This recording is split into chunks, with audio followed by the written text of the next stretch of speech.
नमस्कार दोस्तों, निकवी क्लासेज में आपका एक बार फिर से स्वागत है। दोस्तों, हमारी क्लासेस चल रही थी राजस्थान के कल्चर की, और राजस्थान के कल्चर में भी हमने विभिन्न प्रकार के टॉपिक कर लिए हैं। आज हम पढ़ रहे थे राजस्थान के लोक देवताओं के बारे में अध्ययन कर रहे थे। उसमें से हमने कुछ पंचवीरों के बारे में अध्ययन कर लिया था, और भी अन्य कई लोक देवताओं के बारे में हमने चर्चा कर लिया, जैसे वीर तेजा जी हुए, हड़बू हुए, हड़बू सांखला के बारे में पढ़ लिया, रामदेव जी, गोगा जी, मंगलिया में हाजी, इन पंचवीरों के बारे में अध्ययन कर लिया। उसके बाद में आज हम एक नए लोक देवता के बारे में अध्ययन करेंगे। लोक देवता का नाम है मल्लीनाथ जी। इस लोक देवता के बारे में मल्लीनाथ जी और तल्लीनाथ जी के बारे में हमने अध्ययन कर लिया। आपको कमेंट करके बताना है कि तल्लीनाथ जी का मंदिर कहाँ स्थित है और इन्हें किस उपनामों से जाना जाता है, ये आपको कमेंट करके बताना है। ठीक है, तो दोस्तों आज हम कौन सा लोक देवता पढ़ेंगे? मल्लीनाथ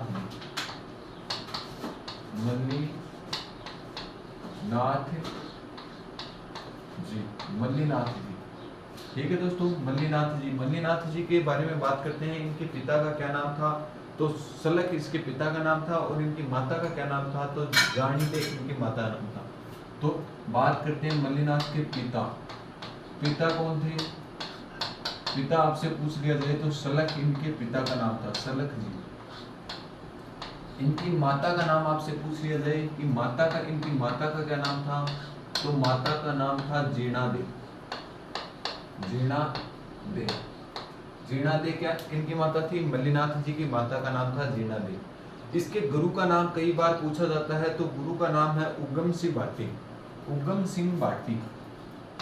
इनके गुरु का नाम, गुरु ये स्टार लगा लेना, ये कई बार पूछा जाता है। इनके गुरु का नाम है उगम सिंह भाटी। उगम सिंह भाटी किनके गुरु हैं? आपसे पूछ लिया जाए तो मल्लीनाथ जी के गुरु का नाम है उगम सिंह भाटी इनके गुरु हैं, तो मल्लीनाथ जी के गुरु का नाम है। ठीक है दोस्तों, बात करते हैं इनकी पत्नी का नाम क्या है? तो इनकी पत्नी का नाम है रूपादे। ठीक है दोस्तों, इसकी पत्नी का नाम आपसे पूछ लिया जाए कि पत्नी कौन है? इनकी पत्नी है तो रूपादे। क्या है? रूपादे इनकी पत्नी का नाम। रूपादे किसकी पत्नी है? आपसे पूछ लिया जाए। माता का नाम जीर्णादे और पत्नी का नाम क्या है? रूपादे। किसकी पत्नी है? मल्लीनाथ जी की पत्नी है। ठीक है दोस्तों, इसके बाद में आगे बात करते हैं इन्हें किस लोक देवी के रूप में पूजा जाता है? तो बरसात की देवी के रूप में पूजा जाता है इनकी पत्नी को। तो इनकी पत्नी को किसके रूप में पूजा जाता है? बरसात की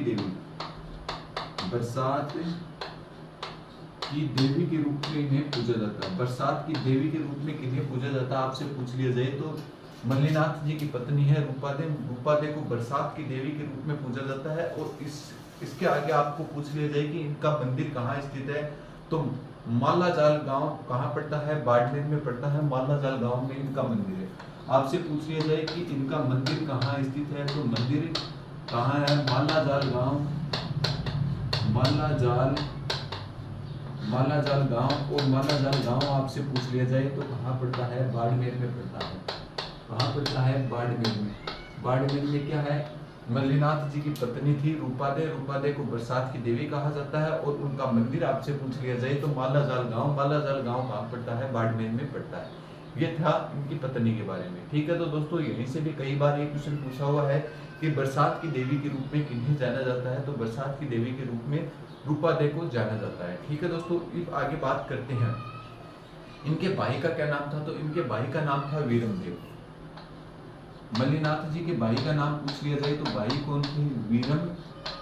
वीरमदेव क्या थे? इनके भाई थे। ठीक है दोस्तों, इसके बाद में आगे बात करते हैं कि इनके पुत्र का क्या नाम था? तो पुत्र का नाम था जगमाल।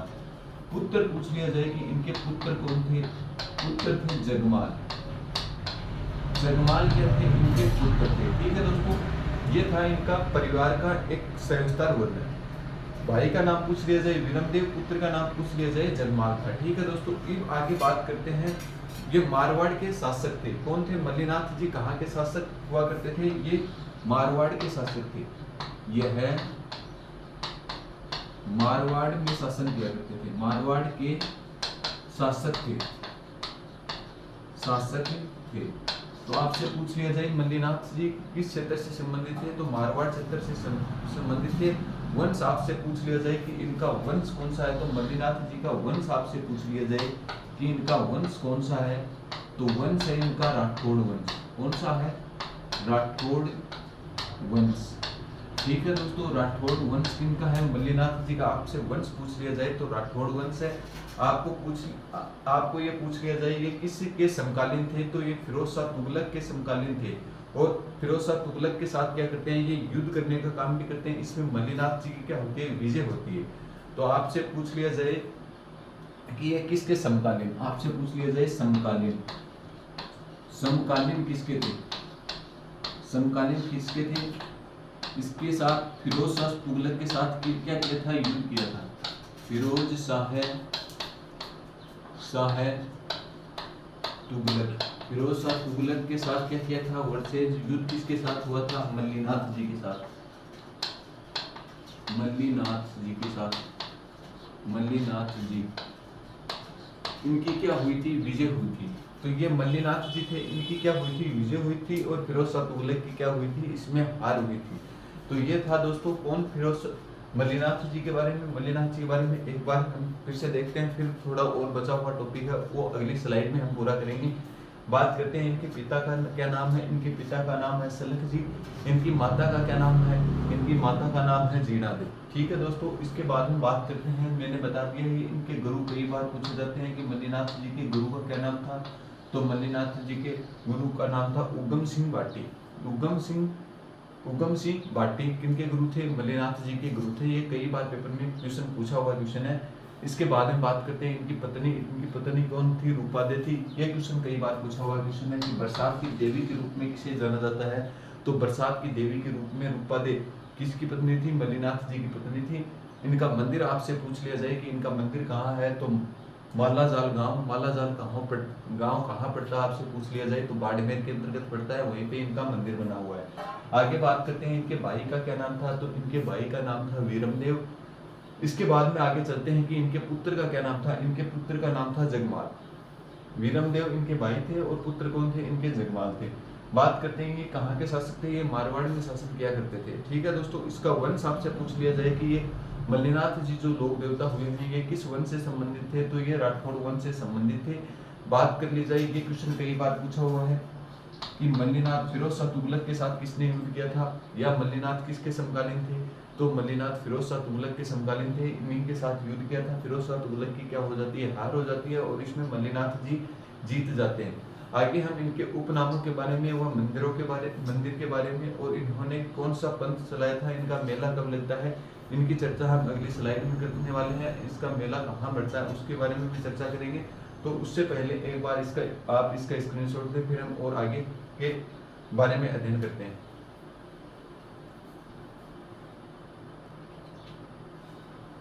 दोस्तों आगे बात करते हैं मल्लिनाथ जी ने कौन सा पंथ चलाया था और मल्लिनाथ जी को किस उपनाम से जाना जाता है। पहले बात करते हैं उपनाम।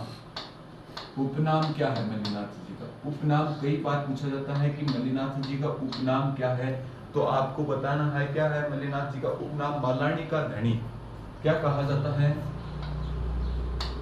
मालानी का धनी। मालानी का धनी किसे कहा जाता है आपसे पूछ लिया जाए तो मालानी का धनी किसे कहा जाता है? मल्लिनाथ जी को कहा जाता है। ये कई बार ये क्वेश्चन पूछा हुआ क्वेश्चन है। ठीक है दोस्तों, इसके बाद में आगे बात करते हैं इनका मंदिर कहाँ है। तो इनका मंदिर तलवाड़ा, और तलवाड़ा कहाँ पड़ता है? बालोतरा में पड़ता है, तिलवाड़ा में। तो आपसे पूछ लिया जाए कि इनका मंदिर कहाँ स्थित है। मल्लिनाथ जी का मंदिर आपसे पूछ लिया जाए कि मंदिर कहाँ है, तो तिलवाड़ा। और तिलवाड़ा वर्तमान में कहाँ पड़ता है? तो तिलवाड़ा वर्तमान में पड़ता है बालोतरा में। कोष्टक में लिख लेना बालोतरा। बालोतरा पहले बालोतरा कहाँ पड़ता था? पहले बालोतरा पड़ता था बाड़मेर के अंतर्गत। नवीनतम जिलों के अनुसार तिलवाड़ा किसके अंतर्गत आ गया है? बालोतरा के अंतर्गत आ गया है। ठीक है दोस्तों, आगे बात करते हैं इन्होंने कौन सा पंथ चलाया था। ये क्वेश्चन मोस्ट होने वाला है। मल्लिनाथ जी ने कौन सा पंथ चलाया था? पंथ कौन सा चलाया था, ये कई बार क्वेश्चन पूछा हुआ है।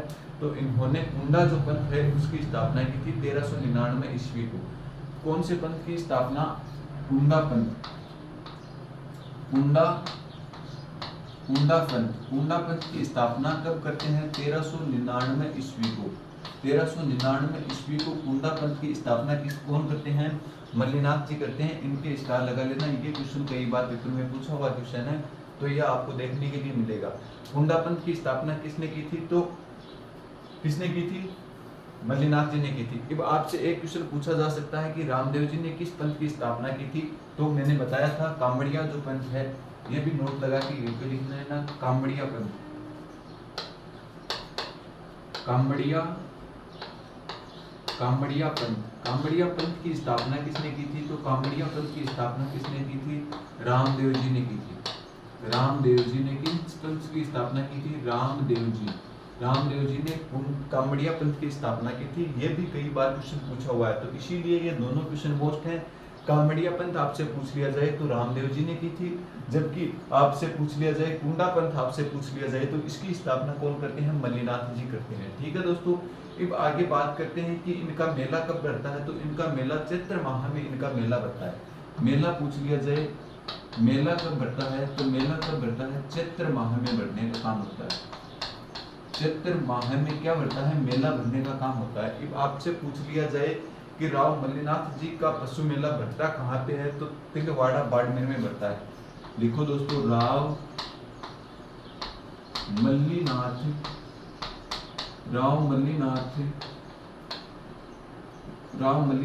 पशु मेला कहाँ बढ़ता है? आपसे पूछ लिया जाए कहाँ बढ़ता है, तो ये बढ़ता तो कहाँ पे है? मैंने बता दिया, तिलवाड़ा। और तिलवाड़ा कहाँ पड़ता है? बालोतरा में। तिलवाड़ा बालोतरा में बढ़ता है। इसी के नीचे एक नोट लगा के बात लिख लेना, यह राजस्थान का सबसे प्राचीन पशु मेला है। कौन सा? तिलवाड़ा जो पशु मेला है, यह मल्लीनाथ जो पशु मेला है या तिलवाड़ा पशु मेला है, यह राजस्थान का सबसे प्राचीन पशु मेला है। सबसे प्राचीन पशु मेला है। तो आपसे पूछ लिया जाए राजस्थान का सबसे प्राचीन पशु मेला कौन सा है, तो जो मल्लीनाथ पशु मेला यह राजस्थान का सबसे प्राचीन पशु मेला है। और यह मोटा राजा उदय सिंह के काल से भरना प्रारंभ हुआ था। ये भी लिख लेना, यह मोटा राजा उदय सिंह के काल से, उदय सिंह के काल से भरना प्रारंभ हुआ।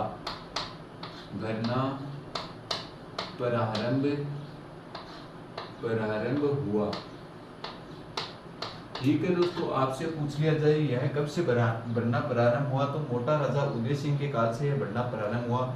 अब आपसे एक पूछा जा सकता है कि यह कौन सी नदी के किनारे पे बनता है, ये भी लिख लेना, यह लूनी नदी के किनारे पे, लूनी नदी के किनारे पे बढ़ता है, किनारे पर बढ़ता है। दोस्तों आपको एक कमेंट करके बताना है कि यह किस नस्ल के लिए यह मेला सबसे प्रसिद्ध माना जाता है। यह आपको कमेंट करके बताना है। जो मल्लीनाथ पशु मेला है ये किस नस्ल के लिए प्रसिद्ध मेला माना जाता है। ठीक है दोस्तों, एक बार रिविजन करते हैं, उसके बाद में जो ये आपके जो लोक देवता थे मल्लीनाथ जी, उसी का टॉपिक यहीं पे खत्म हो जाता है। उसके बाद में हम अगली स्लाइड में एक और नए लोक देवताओं के बारे में अध्ययन करेंगे। तो बात करते हैं मल्लीनाथ जी। मल्लीनाथ जी को किस उपनाम से जाना जाता है? मल्लानी का धनी के नाम से इन्हें जाना जाता है। ठीक है दोस्तों, इसके बाद में बात करते हैं कि इनका मंदिर कहाँ स्थित है। तो इनका मंदिर तिलवाड़ा कहाँ पड़ता है? तिलवाड़ा पड़ता है बालोतरा में। इसके बाद में बात करते हैं मल्लीनाथ जी ने कौन सा पंथ चलाया था। ये मैंने आपको बता दिया, ये मोस्ट रहने वाला है, ये क्वेश्चन आपसे पूछा जा सकता है। तो इन्होंने कुंडा पंथ चलाया था। कुंडा पंथ की स्थापना की थी और कब की थी? 1399 ईस्वी को इन्होंने ये स्थापना की थी। इसके बाद में बात करते हैं एक कामड़िया पंथ, अभी कई बार पूछ लिया जाता है। तो कामड़िया पंथ किसने चलाया था? हमारे जो पंच पीरों में से लोक देवता हुए हैं रामदेव जी। रामदेव जी ने कौन सा पंथ चलाया था? तो आपसे पूछ लिया जाए तो रामदेव जी ने कांवड़िया पंथ चलाया था। ठीक है दोस्तों, इसके बाद में बात करते हैं कि मल्लीनाथ जी का मेला कब भरता है, तो चैत्र माह में मेला भरने का काम होता है। ठीक है दोस्तों, बात करते हैं राव मल्लीनाथ पशु मेला। राव मल्लीनाथ पशु मेला भरता कहाँ पे है आपसे पूछ लिया जाए तो तिलवाड़ा कहाँ पड़ता है, बालोतरा के अंतर्गत पड़ता है। पहले ये किसके अंतर्गत आया करता था, बाड़मेर के अंतर्गत आया करता था। वर्तमान में बालोतरा के अंतर्गत आता है। ठीक है दोस्तों, इसके बाद में बात करते हैं, यह राजस्थान का सबसे प्राचीन पशु मेला है। तो आपसे ये क्वेश्चन पूछा जा सकता है, ये क्वेश्चन कई बार पूछा हुआ है और ये मेरे अंदाज से सबसे ज्यादा क्वेश्चन पूछने के चांस है। तो पशु परीक्षक की भर्ती आगे आने वाली है, उसमें एक क्वेश्चन आपको जरूर देखने के लिए मिलेगा, क्योंकि उसमें पशु परीक्षक के टॉपिक में भी है और आगे जो बी पार्ट आपका होता है उसमें भी ये क्वेश्चन पूछा जा सकता है। तो ये क्वेश्चन आने की ज्यादा संभावना पशु परीक्षक में तो 100% है।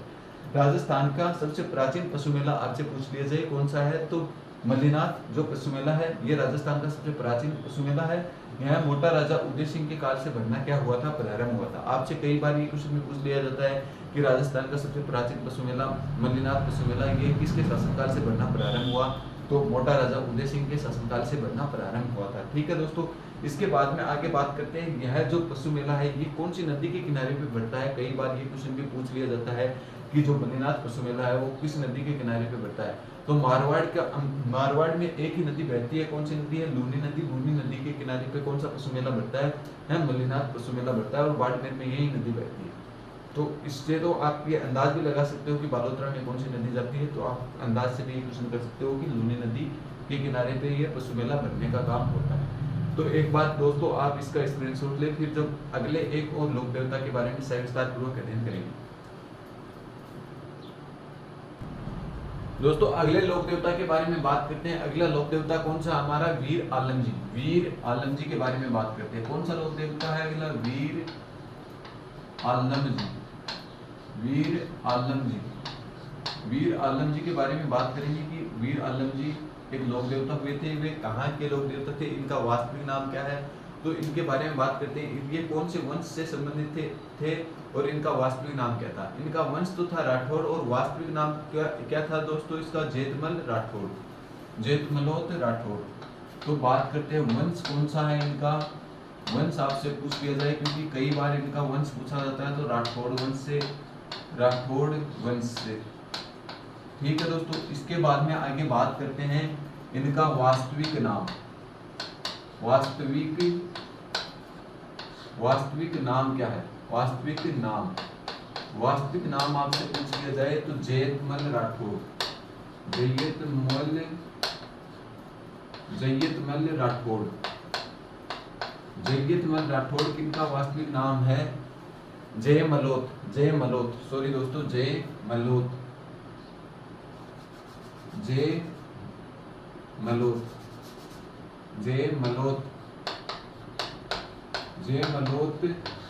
राठौड़, ये था इनका वास्तविक नाम। ठीक है दोस्तों, इसका आलम जी का वास्तविक नाम आपसे पूछ लिया जाए तो जयमलोत राठौड़ इनका क्या है, वास्तविक नाम है। ठीक है दोस्तों, आगे बात करते हैं इनका उपनाम क्या है, धोरारा धनी। इसका उपनाम से कई बार क्वेश्चन आया हुआ है कि इनका उपनाम क्या है। उपनाम आपसे पूछ लिया जाए तो उपनाम है धोरारा धनी। क्या, धोरारा धनी। धोरारा धनी किनका उपनाम है, तो आलम जी का उपनाम है धोरारा धनी के नाम से इन्हें जाना जाता है। बात करते हैं इसका मुख्य मंदिर कहाँ स्थित है, आलम जी का क्या मुख्य मंदिर कहाँ स्थित है, आपसे पूछ लिया जाए कि आलम जी का मुख्य मंदिर कहाँ स्थित है, तो आलम जी का मुख्य मंदिर है आलमजीरा धोरा मन्ना, और कहाँ पड़ता है, बाड़मेर में पड़ता है। मंदिर कहाँ है, आलमजीरा धोरा, और ये कहाँ पड़ता है, आपसे पूछ लिया जाए धोरा मन्ना, और धोरा मन्ना कहाँ है, धोरा मन्ना कहाँ पड़ता है, बाड़मेर में पड़ता है। ये मंदिर था आलम जी का। ठीक है दोस्तों, इसके बाद में बात करते हैं आलम जी के, नोट लगा के लिखना, धोरा मन्ना किसके लिए प्रसिद्ध है राजस्थान में, तो धोरा मन्ना घोड़ों के तीर्थ स्थल के लिए प्रसिद्ध है। नोट लगा के लिखना, धोरा मन्ना राजस्थान में क्यों प्रसिद्ध है? दोहरा मन्ना घोड़ों के तीर्थ स्थल के लिए प्रसिद्ध है। घोड़ों के तीर्थ स्थल, घोड़ों के तीर्थ स्थल के लिए प्रसिद्ध है। ये क्वेश्चन कई बार क्वेश्चन पूछा हुआ है। घोड़ों के तीर्थ स्थल के लिए कौन प्रसिद्ध है? तो आलम जी का दोहरा मन्ना, और कहाँ पड़ता है? बाड़मेर में पड़ता है। ये घोड़ों के तीर्थ स्थल के लिए प्रसिद्ध है। ठीक है दोस्तों, ये था आपका वीर आलम जी। फिर हम बात करते हैं वीर फत्ता जी के बारे में। एक और अगले लोग कौन है? वीर फत्ता जी। वीर फत्ता जी के बारे में चर्चा करते हैं कि वीर फत्ता जी कौन थे। ठीक है दोस्तों, वीर फत्ता जी की जन्म स्थली आपसे पूछ ली जाए तो सांतू गांव कहाँ पड़ता है? जालौर में। वहीं पे क्या है? इनका मंदिर है। आपसे पूछ ली जाए कि जन्म स्थली इनकी कहाँ है? जन्म स्थली कहाँ है? तो जन्म स्थली है सांतू गांव। और सांतू गांव कहाँ पड़ता है? सांतू गांव पड़ता है जालौर में।